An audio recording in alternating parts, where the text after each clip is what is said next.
A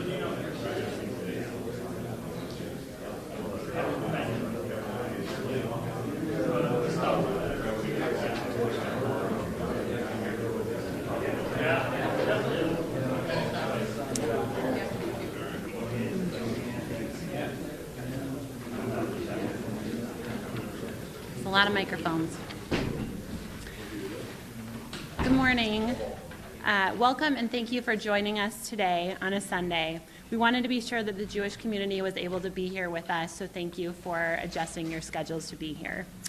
The City of Duluth continues to receive support for our firefighters and police officers who have worked tirelessly on this investigation. On behalf of the city, we would like to thank you for your words of support. 6 days ago, a fire destroyed the Adass Israel Synagogue. The intent of this press conference is to review the fire and police initial investigation, in addition to providing the public with an update on where these investigations are at today.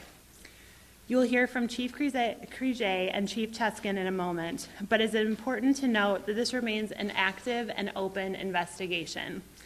Please understand that there are things that both the fire department, the police department, and our PIOs cannot say. This is due to the integrity of the investigation. Following their remarks and the remarks of Mayor Larson and Rabbi Sher, there will be a time for questions. We will not be providing any one-on-one interviews today. Thank you again for being here. I would now like to introduce Chief Crige.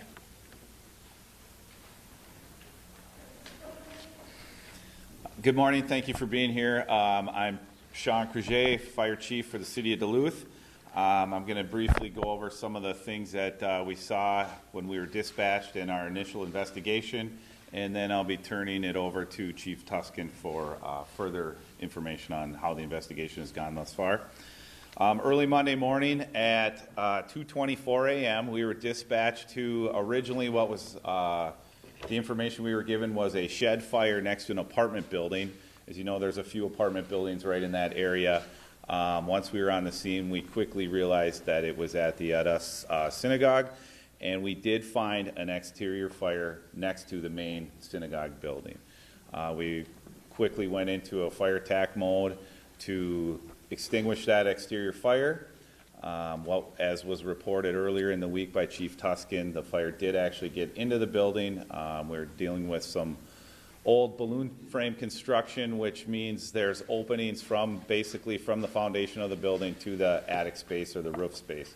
So the fire quickly spread through those voids in the wall space and spread throughout the synagogue.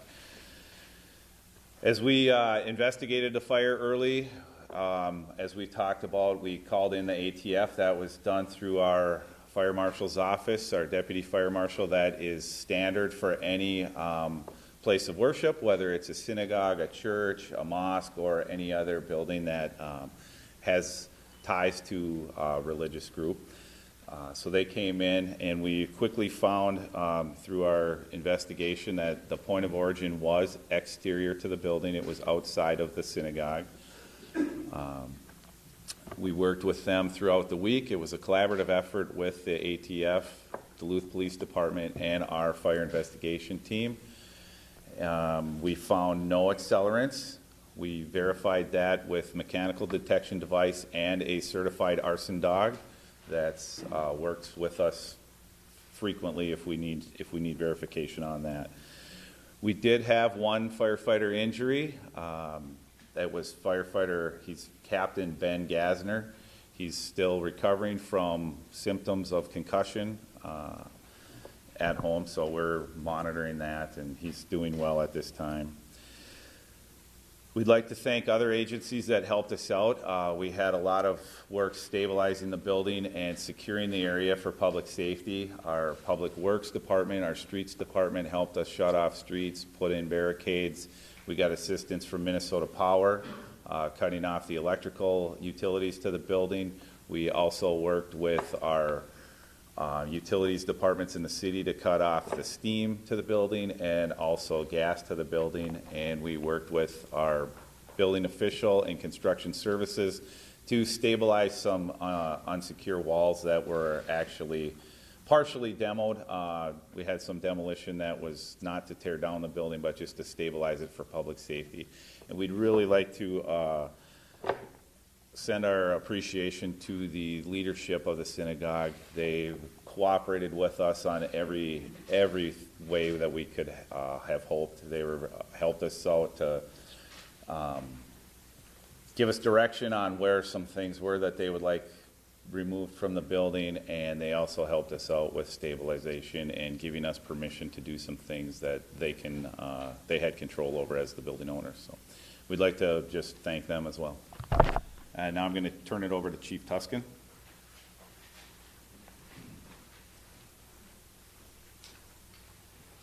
Good morning. Thank you for attending this press conference today announcing the arrest in the synagogue fire of Adass Israeli congregation. Today we stand with sympathy, compassion, and hope in our hearts for the Adass Israeli congregation of faithful worshipers and the Jewish community.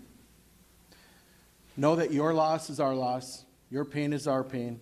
We grieve with you, we pray with you, and we have hope for healing in the days to come. The people of the city, state, nation, and world stand with you during this difficult time, and we wrap our collective arms around you. As a dedicated community policing department, we acknowledge our strength is always the community we so proudly serve and police with. As always, our citizens stepped up to help us. We appreciate and thank the citizens who opened their doors to talk to investigators during our extensive canvass, and those who assisted us in reviewing and sharing surveillance video so critical to aiding this investigation. Thank you, Duluth, for understanding that a safe community requires broad community interest, ownership, and engagement. I also want to thank the media for your patience and your efforts to report on this investigation with great care and sensitivity. This arrest is also due to the tireless efforts of the Duluth Fire Department, the ATFE, and the Duluth Police Department. I am impressed and humbled by the dedication and selfless efforts of the public safety professionals who worked on this case with great care and passion. On Monday afternoon, I stood before you, and I could not promise an outcome. But what I could guarantee is I could promise you a professional, dedicated, and thorough, earnest investigation that is equal to the significance of this loss in our community. I believe we have delivered, and I know we will continue to deliver on this promise.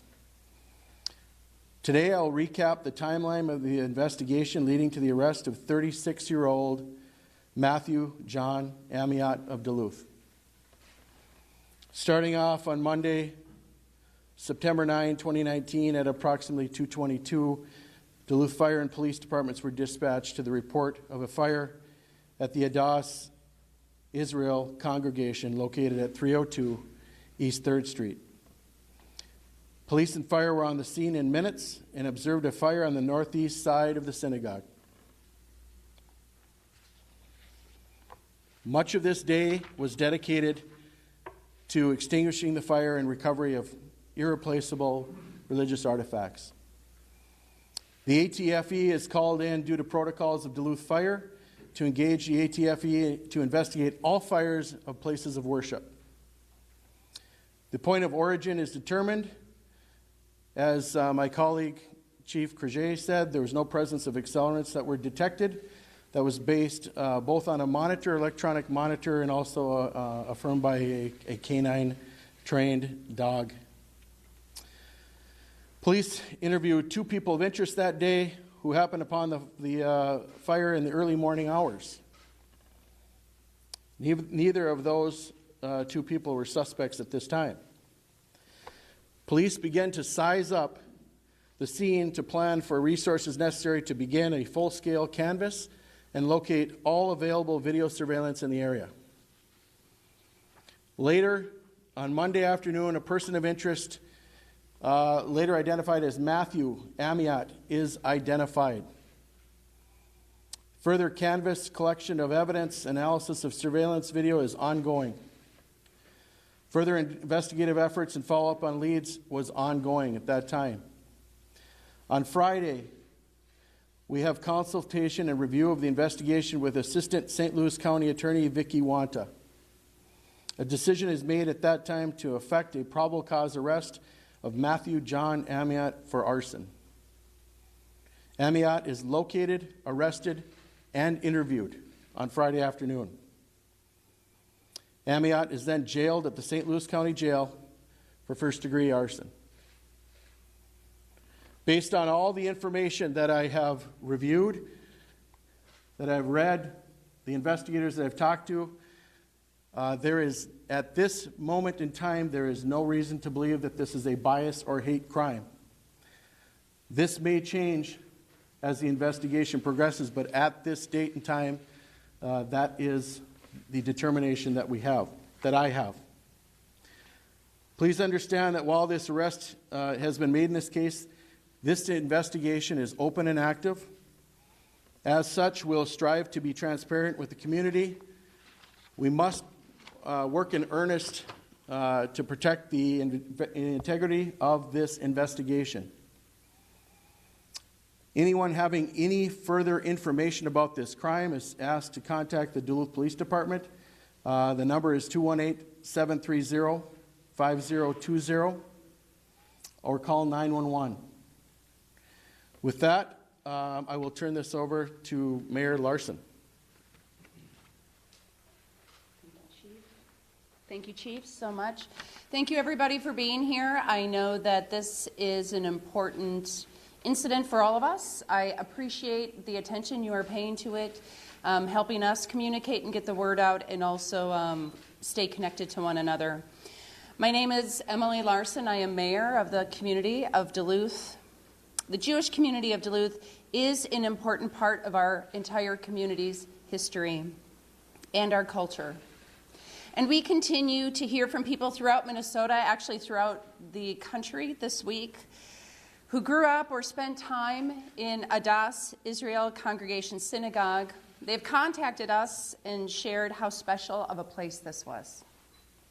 The genealogy from one family to the next that have spent the last 117 years in that sacred space has really been incredible and continues to be a gift to our community to share their memories with us. We continue to offer our heartfelt condolences and prayers and support to the entire Jewish community for their loss. I want to personally thank and recognize our chiefs, Chief Creuset and Chief Tuscan, for their teams and their incredible work this week. This has been a very, very difficult week for this community. We feel the pain and loss and substantial impact for Adass, and we also have devoted significant time and resources in a way that was really critical and important and has been really exhaustive on the part of our staff. They took incredible action to conduct all of the interviews, to do investigation, to review hundreds of hours of videos to get to where we are today. And in addition to purging through all those videos and tips, they found a suspect, made an arrest, and all of that hard work does not go unnoticed. I'd also like to thank the St. Paul Division of the Bureau of Alcohol, Tobacco, Firearms, and Explosives for their partnership during this last week. This kind of emergency requires a lot of resources, and the partnerships that we have built have really made a difference. Their agents, in addition to the leadership of Special Agent in Charge William Henderson, has been very, very much appreciated. I would also like to ask for continued consideration of the impact of this devastating fire for the Adass Israel Congregation Synagogue, the community, as they plan to move forward. They will not move forward alone. We know that. This community does incredible things for one another when we need to, and now is the time that we need to. Thank you for being here, and I am really grateful that you are here, Rabbi, to share a few words with us. So I want to welcome Rabbi Philip Scher to share a few words on behalf of the synagogue. Thank you. Thank you, everybody. I just wanted to make a few comments. First, I'd really very much like to express my gratitude to the Duluth Police and Fire Departments. Their efforts were heroic. I stood there and watched as they went into a building that I later found out was still burning to go and try to save some of our artifacts, save some of our Torahs and some of our antiquities. It was just amazing what they did. They went into our lower sanctuary to get some of our our religious items while upstairs smoke was coming out, and after the firemen had left, there was another outbreak of fire. The bravery of these men is just incredible, and I can't thank them enough. Chief, your police were professional, but beyond that, they were courteous, they gave us honor, they were respectful and kind, as were the firemen, and their personal behavior was just exemplary. So I can't think of a more professional and well-kept group than the personnel of the City of Duluth. They're just fantastic.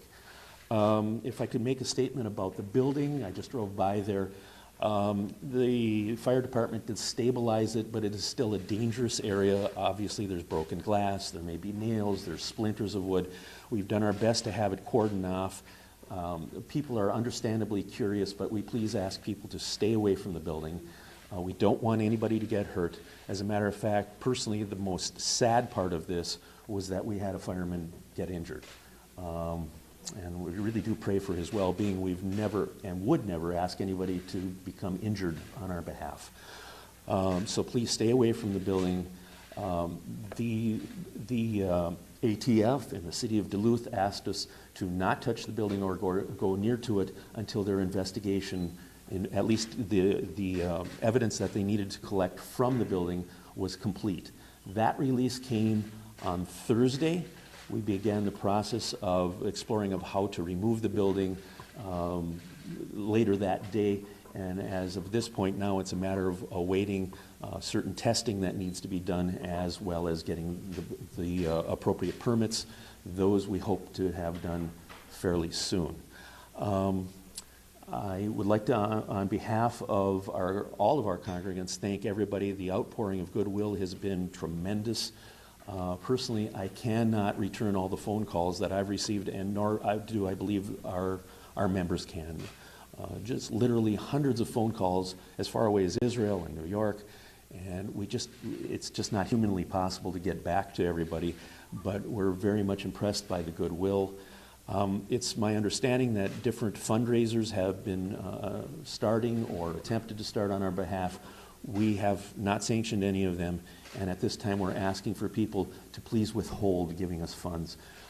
We don't know how we are financially as of this time, but we'll be working with the insurance company, and we do have some family members and benefactors, and the last thing we want to do is take people's hard work and hard-earned money when in fact we may not need it. We don't know yet, but if the time comes that we do, we'll make a public announcement at that time. Please beware of scammers. I am aware of one who has attempted something already. Thankfully, we shut that down rather quickly. To the mayor, thank you. Chief, I hope he doesn't mind. I'll give out a name. Inspector Otis is the inspector for the fire department. The man is really determined. He is a kind, good, and honorable man, but he was on the scene. I would assume he probably worked 18 to 20 hours straight. We had two dogs on the scene, one to sniff out the accelerants and the other was Inspector Otis. So thank him. To the firemen on the ladder, I stood there as we watched the building explode into a burst of flames, and I was afraid for the man's safety. The fireman in charge said, "It's okay, he's brave." And apparently the man on the ladder, it was his first time on the ladder. It would be my last. So I just want to thank everybody. I will not speculate as to the man's motives. And as a matter of fact, I would warn everybody, you're proven innocent until proven guilty. And that's America as it should be. We're not out for vengeance. All I can find out of this event is sadness for everyone. So I thank everybody for understanding and your well wishes. Thank you. We'll now open it up for any questions. Was Abby a member of the synagogue? No. As far as I know, he was completely unknown to us, nor is he Jewish. We understand if it's not a hate crime, we're all just, the next question is obvious, it's motive. I can't speak to the motive of it. As a matter of fact, until just showing up now, I didn't even know his name. So you'd have to ask the police chief, and I'm not going to speculate. Well, for the police chief, what changed making any from a person of interest Monday afternoon to probably call suspect Friday? Yeah, so you know what, we when we're doing investigations, of course, some of it is from canvas, some of it is from surveillance and video, but the culmination of all of that evidence is what we use to identify him as going from a person of interest to a suspect. And he hasn't been charged yet. Do you know what exactly he'll be charged with? We're recommending a charge of arson in the first degree. Do you know how the fire started? We do.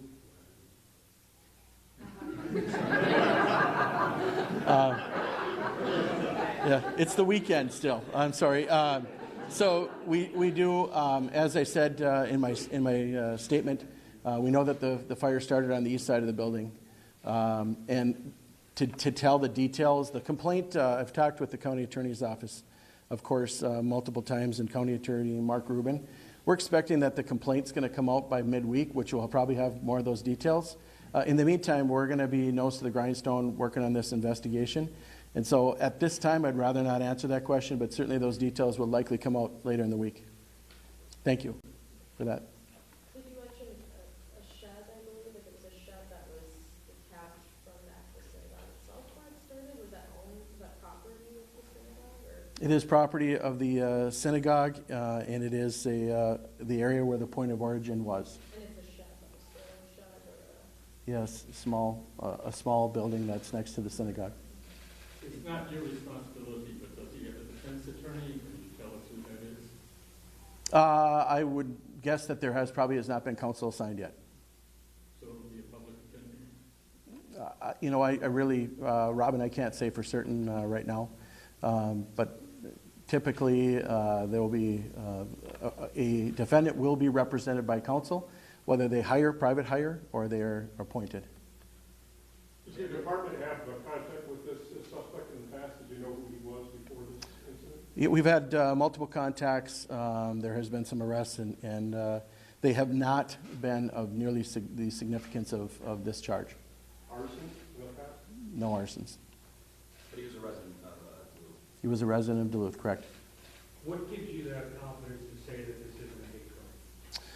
Well, based on the information we have to date, and as I said, to date, we don't have an indication that there was a motive of hate in this. It may change, but today, at this date and time, we can't say that this was motivated by hate. Was he cooperative during your interview with him? He gave a statement, yes. Any insight at all as to what this man's thinking was or is? That's always part of the investigation, is to try to elicit certainly what motive was or what they were thinking. That sometimes is never something we never will know.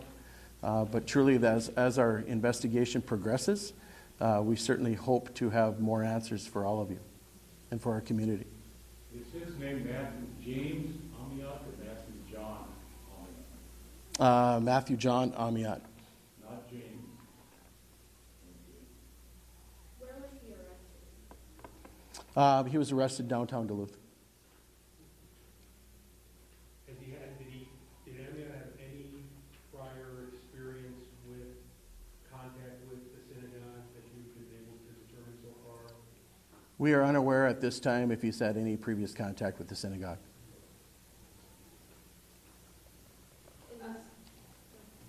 In his statement, did he confess to starting the fire, or did he give an indication? I'm gonna say that we will. Let's wait until the complaint comes out midweek to answer that question. If there are any other questions other than motive, we'll entertain those at this time. Otherwise, we'll give it 2 more minutes and then call it. Fire Chief, can you spell the name of the fireman, his last name that was injured? Yeah, it's Gasner. And how long has he been with the fire department? I'll get back to you on that exactly. He's an experienced company officer. Is it typical in an investigation that you start out saying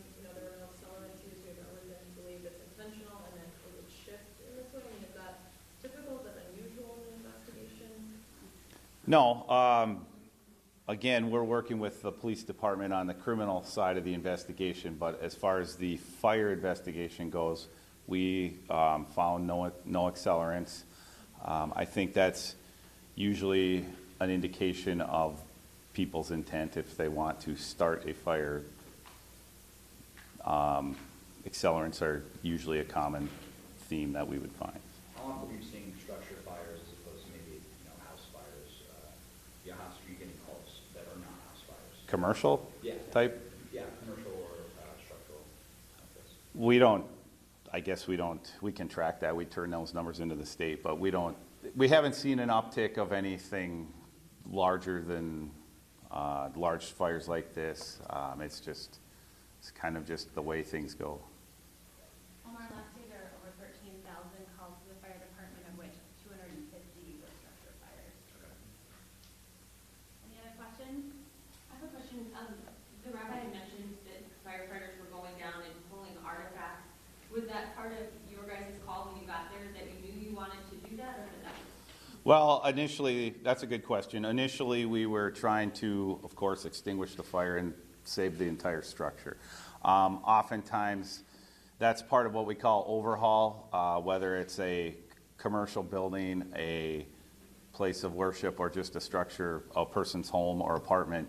Oftentimes, we'll put out tarps. We'll try to save whatever we can. We bring out family pictures, pets, whatever we can save. In this case, obviously, this was a little more important. Religious artifacts that were really priceless and meaningful, not from a monetary standpoint, but from a religious standpoint, and very, very important to this community. So it is common for us to do that. It was helpful for us. We don't always know what we're looking for, and so for the rabbi and some of the other members that were on the scene to direct us, that was extremely helpful for us to be able to get those things out, and we feel proud that we could help them save some things that are really important to them, and I think will help them move on in the future. Seeing how large the fire became, does that sort of happen at all with how the fire was started, or is that sort of more just with the fanning flame? No, I think it was more of the building construction. When we see buildings that were built prior to the 1950s, that balloon frame construction is very common. There are void spaces, and it gives the fire an opportunity to spread throughout the building, usually faster than we can open things up and extinguish it. Do you know when he'll be making the first part here?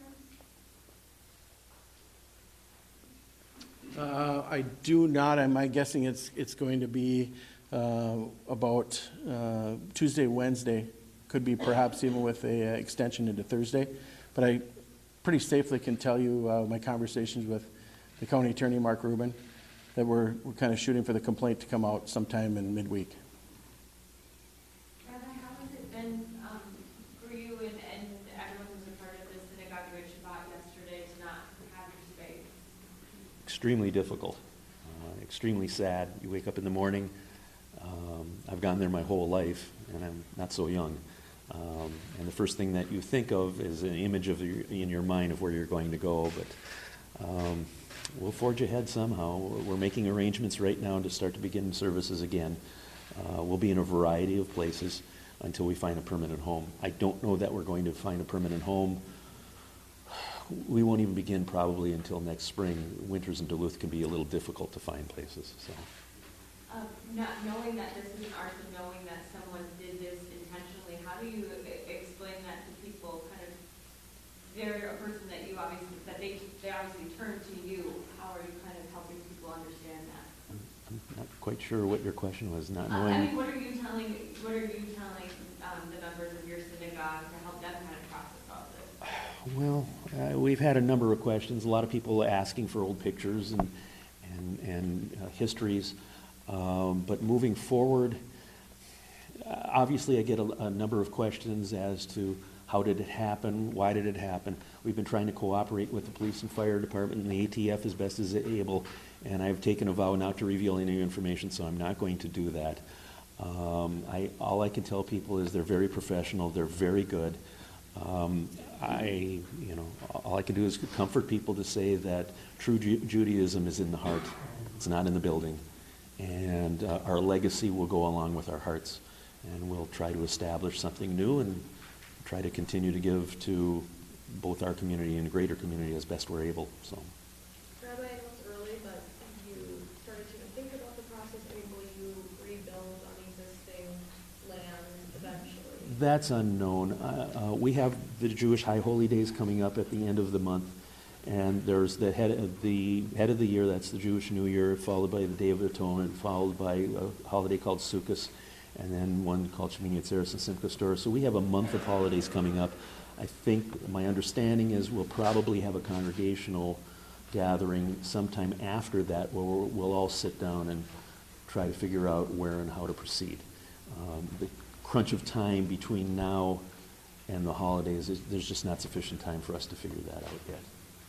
Rabbi, could you confirm how many members there were in the congregation? There are? No. I would estimate maybe 60 members, something like that, 45 memberships, something like that. Any other questions? I just have one more question. Was this man homeless? We know that he has no permanent address. Really beyond that, I can't comment. I would like to make a correction. The chief had earlier said that the suspect's middle name was John. In fact, it is James. Any additional questions? Otherwise, we'll provide. Go ahead. I have a question for the police chief. Despite the fact that you don't currently think that this is a hate crime, with the high holidays coming up, is there going to be more surveillance around Temple Israel? Because there'll be such a large Jewish community there celebrating high holidays? Yeah, so during the high holidays in the past, we have had Temple ask us for extra patrol and pay more attention, and we certainly have accommodated them with those requests. Thank you, everybody. Have a good day. Thank you.